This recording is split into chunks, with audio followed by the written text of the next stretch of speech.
I was very passionate about bird watching as a child, and to this day I love birds. But in my teenage years, I had telescopes and binoculars and cameras, and I would trudge through Scottish lochs to get photographs of these beautiful divers, or as they're known in America, loons, red-throated divers. And I had a milieu of friends that were very passionate about bird watching, and I it's 30 years since that time, and in the last year or so I was reunited with one of the people that I would go bird watching with, and he's in his 60s now, and he's still collecting different species. And I was reading in the newspaper the other day about this controversy around two men that apparently reached sightings of 10,000 species of birds on the same day. And to put it in perspective, until about 20 years ago, we thought there were about between 7 and 8,500 bird species. So to see 10,000 bird species, you know, is quite an accomplishment. It would have been impossible. And uh, many of the birds on the list have gone extinct, and many are new. Not many are new these days, but it was interesting for me to read that. And of course, to see those 10,000 species, you have to be like a diplomat or a doctor or someone with a huge amount of financial resources to scour the planet. And when I was talking to my friend who was a retired teacher, he was saying how he'd gone to Arizona and places in the Caribbean, and essentially he'd gone to pick up species that he hadn't seen so he could make a longer list.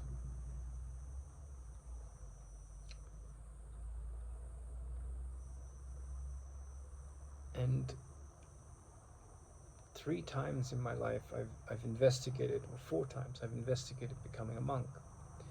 And the problem I have with the monastic path, and I've also investigated becoming a psychotherapist, and I have problems with both of these paths, although I can't say that either of them are wrong. But in the monastic system, you very much, it's like controlled by a set of beliefs, and usually a very repetitive set of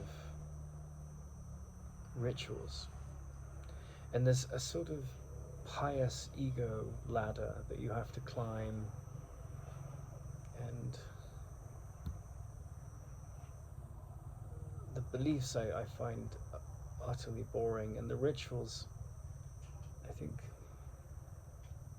they bring some people some comfort, and they probably support a process of devotion inwardly, but they never had any power for me, or over me, or interest for me.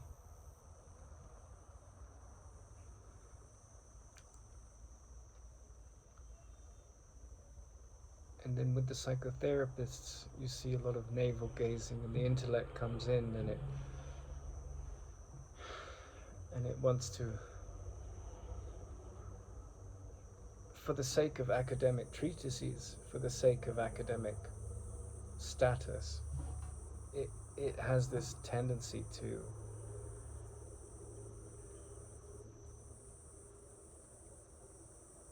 devote itself to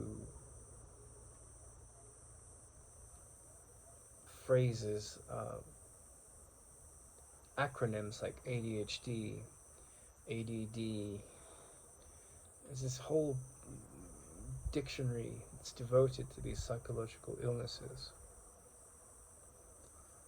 And people spend decades, professional lifetimes, um, ensconced in this ritual of categorizing people according to the textbook and this vast community of other academics that have climbed the ladder through peer review study and data analysis and come to put the stamp on their conclusions about the nature of the mind and all its perversions. And that's a sort of Western model. And then in the midst of all that, you have this sort of sense of the Tao, which is this beautiful word from the Chinese culture, which means the movement of the right thing to do, the movement of innocence, the movement of beauty, the movement beyond the framework of this insecure and neurotic mind, which can show up as collecting bird species, ticking them off, analyzing all these theories about the mind, or having all these sort of religious and ritualistic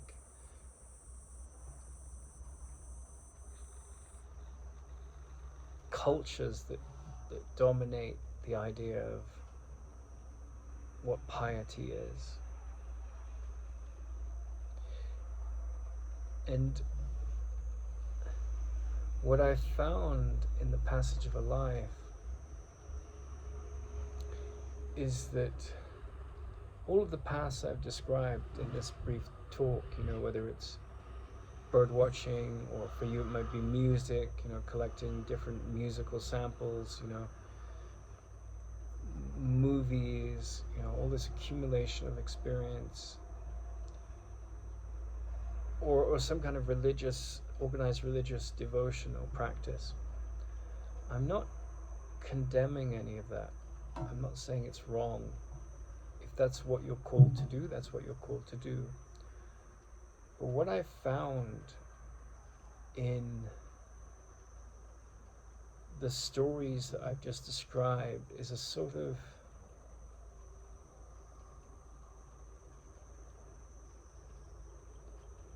attachment to form. So it could be the form of like, oh, I've seen 9,000 bird species. If I get another 1,000, I'll have lived life, I'll have drank fully from the cup, or if I'm a priest and I become a bishop, or if I'm a psychotherapist and I write a famous groundbreaking paper about some psychological anomaly, it's almost as though a lot of this activity of man is completely deceived and deluded. And I was listening to UG Krishnamurti the other day, and he's an interesting character because if you look at UG Krishnamurti, they were both Nanis, right? So a Nani is someone from the Indian tradition. We get the word gnosis from Nani. It's someone who, using as the knife of the mind, cuts through all the illusions, and they become enlightened. But the funny thing about UG Krishnamurti, he says enlightenment's a load of bullshit. But at the same time, he's sort of saying, if you listen to him, he talks about these changes that's happening. He calls it a calamity, right? So there's this big, because he wanted to be enlightened all his life. And what is enlightenment? Enlightenment is two things. First of all, it's the idea that there is an end to suffering. And then it's the actual end to suffering, right? So there's this idea that someone like Buddha or Jesus had achieved it, and then there's a sort of process where you come to the end of conflict in your mind. But when I was listening to UG Krishnamurti, he was talking about his experiences, and he was saying how so many of these traditions, whether it's gurus, psychotherapists, monks, that majority of them are woo-woo. They're just like selling water by the river. They are trying to find a path to sell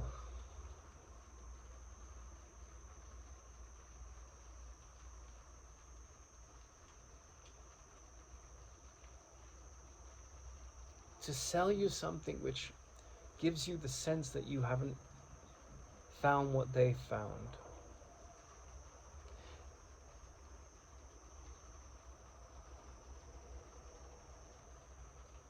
And he's hypercritical of them, right? And when you look at UG Krishnamurti, who had a similar message, but definitely pointed out that there was something beyond thought, there was something beyond the form of the world, the body, and everything you see with the eyes.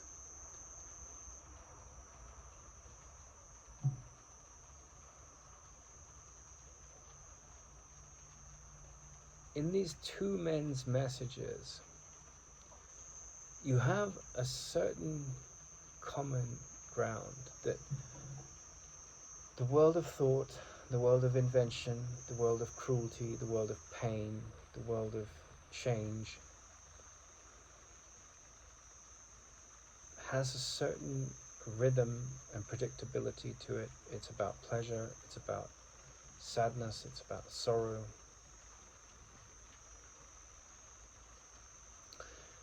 And then there's another very innocent quality within the nature of the mind. And as UG Krishnamurti was talking about this calamity of enlightenment that happened to him, but he didn't call it enlightenment, and he said there's no such thing, but he talked about this calamity, and conflict had ceased in him, and he could see the controversy and the hypocrisy of thought and the hypocrisy of religious systems and psychotherapists with their pulpits and their holier-than-thou authority. And he said, he was sitting, looking at a clock after this happened. He would be sitting there in this process as he was handling what had happened to him. And he might look for half an hour, and he wouldn't see the time. Thought didn't enter, almost like a baby. There was just wonderment. And what I've noticed as I've gone through my experience of being a scientist, a bird watcher, someone who knows a lot about psychotherapy, someone who knows a lot about yoga, someone who knows a lot about mythology, I've come to see what he means in my own inner experiences. That there is this stillness that transcends the world, and it comes with a lot of sprightliness and humor and inventiveness and levity. It has its own intelligence. And one of the things you witness is that the people that are lost in their symbols of God, or in attacking the idea that there is no, like attacking the idea that there is a God, the atheists and so forth, they're all lost in thought. They're all arguing over ideas.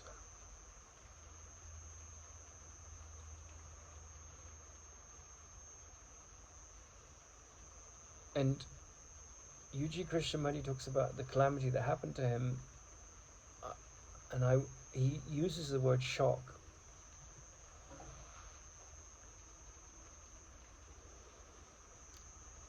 And in the Course in Miracles it says, I'm determined to see differently.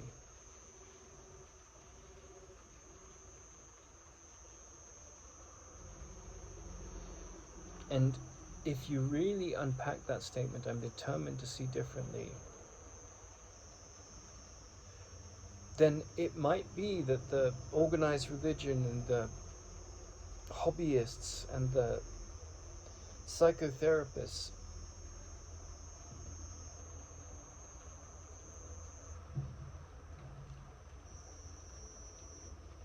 are actually completely lost.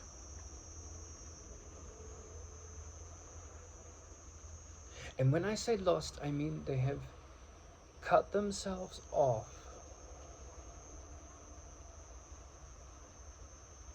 from what I think is the most fundamental question.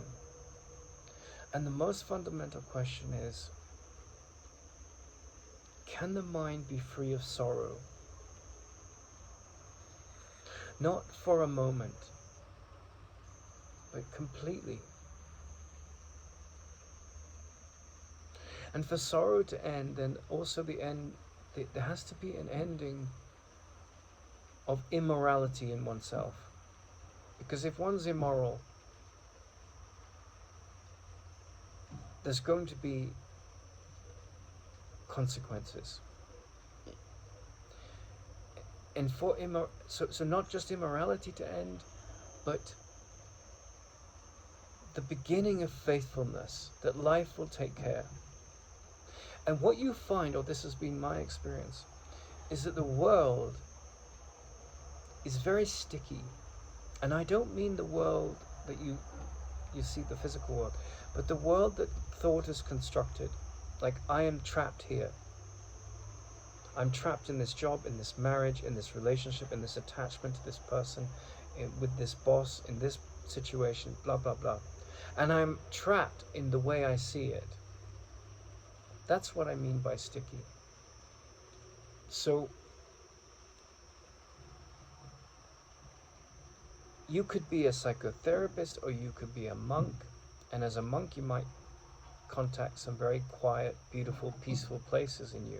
But you also may be a story of great violence. You deny your sexuality. Or you could be a gay man in the closet that's not comfortable with honoring his sexuality.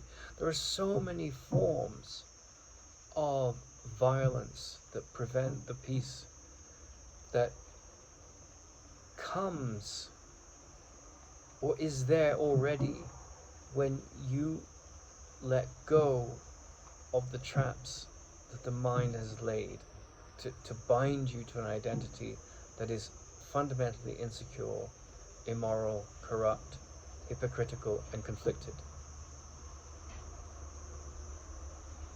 And the thing I have in common with UG Krishnamurti is, like, I spent a decade in India. I went chased enlightenment by the tail.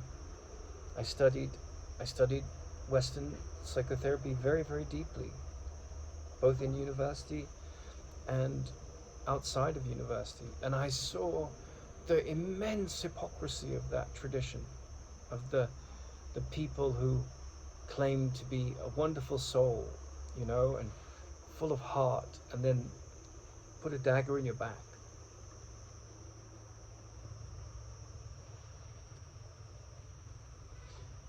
And I definitely sense that for wisdom to flower in one, then by and large, to really, wisdom in this sense means to drop fear, the fearful mechanism of the mind. For that to flower in one, then the systems of the world and the madness that goes with them has to be seen. Doesn't mean you have to live and function in that story. But it probably means that you're going to be up against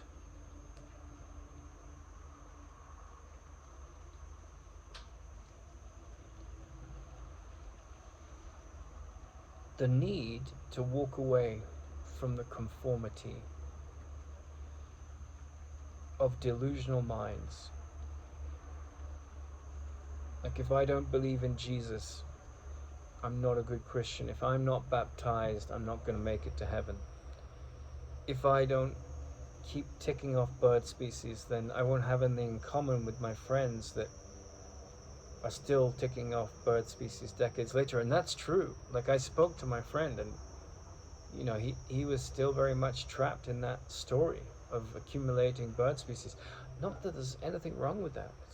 Birds are beautiful, like, they're fascinating creatures. But for me, the question that became fundamental was this primary question: is there an end to sorrow? Can you live in the world without conflict? People may be completely conflicted around you, but is there a path where you are devoted to the peace that passeth understanding? And you don't have any beliefs or idols, in the sense that you have moral beliefs that this is the right, decent thing to do. You have a conscience, but you're not interested in getting lost in the traps of the gods and monsters of mythology. You see those as archetypes of the spirit, or archetypes of the ego, more likely. Archetypes of the potential stories of the mind. But somehow your relationship with peace becomes more important than anything else. Like, if a relationship with a partner has to fall apart because you're sacrificing your peace, then you're okay with that. It can be tremendously traumatic to go through it. If a relationship with a path in the world, career-wise, has to fall apart because it doesn't support your peace, you're okay with that. And what I found is that when peace becomes the most important focus of the mind, which means the complete ending of neurosis,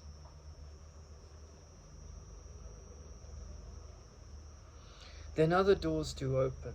It doesn't mean that the world around you is going to understand you, because they may be lost in their own neurosis, and most of the world is. That's not a judgment, that's a fact. Right? The world is extremely neurotic, extremely aggressive, extremely violent, and at the same time it's full of love. It's full of heartbreaking kindness. It's full of incredible tenderness and generosity. It's all of these things.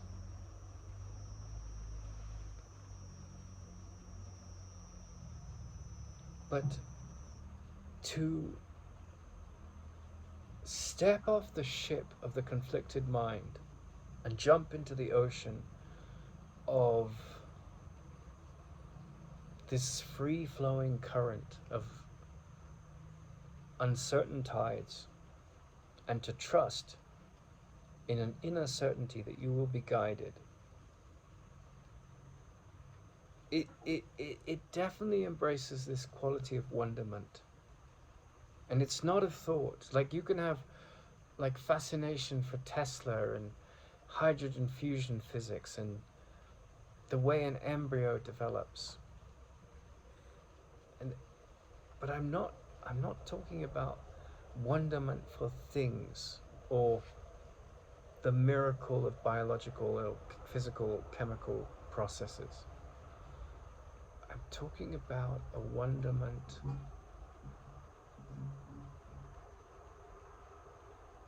that is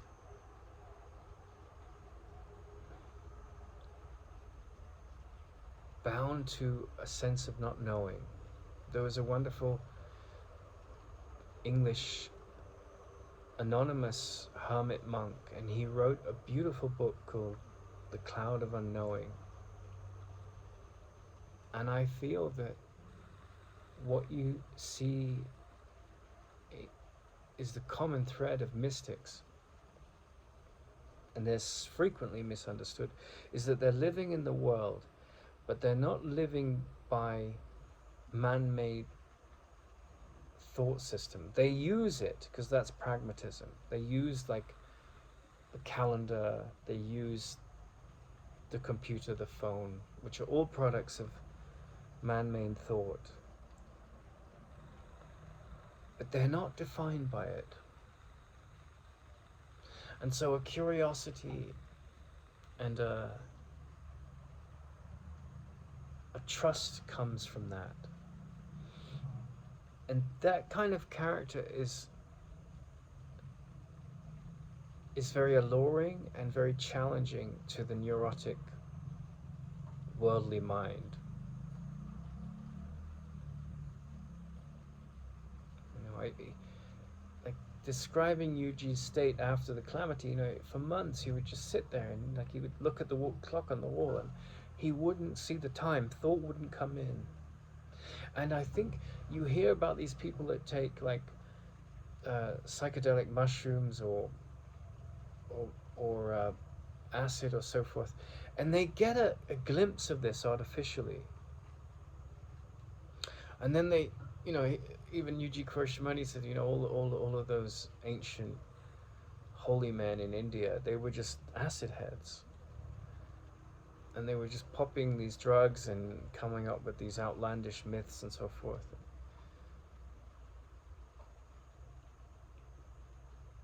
But what you are looking for is for that to happen naturally, not for something to be, not some dependency on a chemical, on a plant. And I would agree with him that this movement into a realm where there's no neurosis, there's no hatred and special love and all the ups and downs of the neurotic mind, it's so far removed from business as usual